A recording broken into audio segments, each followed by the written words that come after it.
کہتے ہیں کہ ایک مرتبہ ایک شوہر نے اپنی بیوی سے کہا کہ بہت دن ہو گئے ہیں، گھر والوں کی بہت یاد آ رہی ہے، سوچ رہا ہوں کہ کل سب کو کھانے پہ بلا لوں۔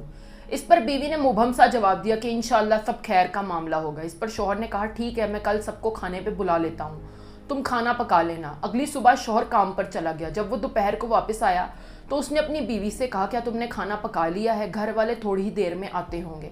اس پر بیوی نے کہا کہ اپنے ہی تو لوگ ہیں، میں نے کچھ نہیں پکایا، وہ جو پکا ہے وہی کھا لیں گے۔ اس پر شوہر نے کہا کہ اللہ کی بندی، اگر تم نے کچھ نہیں پکانا تھا تو مجھے پہلے ہی بتا دیتی، میں باہر سے کچھ لے آتا۔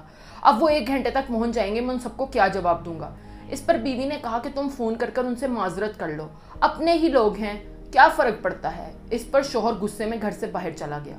تھوڑی دیر بعد ان کے گھر کے دروازے پر دستک ہوئی۔ عورت نے جا کر دروازہ کھولا تو وہ یہ دیکھ کر حیران رہ گئی کہ اس کے اپنے گھر والے، اس کے ماں باپ، بہن بھائی اور ان کے بچے دروازے پر کھڑے تھے۔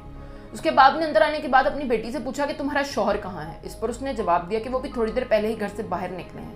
اس پر اس کے باپ نے کہا کہ کل تمہارے شوہر نے فون کر ہمیں دوپہر کے کھانے پر اپنے گھر بلایا تھا، ایسا کیسے ہو سکتا ہے کہ وہ خود ہمیں گھر پہ بلا کے گھر سے باہر چلا جائے؟ اس پر عورت پر تو بجلی گر گئی، وہ پریشانی کے عالم میں اپنے ہاتھ ملنے لگی۔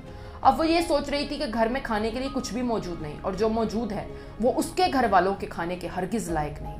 اس نے فوراً اندر جا کے اپنے شوہر کو فون کیا اور کہا کہ تم نے مجھے پہلے کیوں نہیں بتایا تھا کہ تم میرے گھر والوں کو کھانے پر بلا رہے ہو؟ اس پر اس کے شوہر نے کہا کہ اس سے کیا فرق پڑتا ہے؟ اس پر عورت نے کہا کہ تمہیں خدا کا واسطہ ہے، اس وقت تم جہاں بھی موجود ہو باہر سے کھانے کے لیے کچھ لے آؤ، کیونکہ گھر پر کھانے کے لیے کچھ بھی موجود نہیں۔ اس پر شوہر نے اپنی بیوی سے کہا کہ میں اس وقت گھر سے بہت دور ہوں اور اس وقت گھر نہیں پہنچ سکتا، گھر میں کھانے کے لیے جو بھی موجود ہے وہی اپنے گھر والوں کو کھلا دو، کیونکہ ویسے بھی کیا فرق پڑتا ہے، اپنے ہی گھر کے تو لوگ ہیں، اور ویسے بھی شاید اس طرح سے تمہیں رشتوں کا احترام کرنا آ جائے۔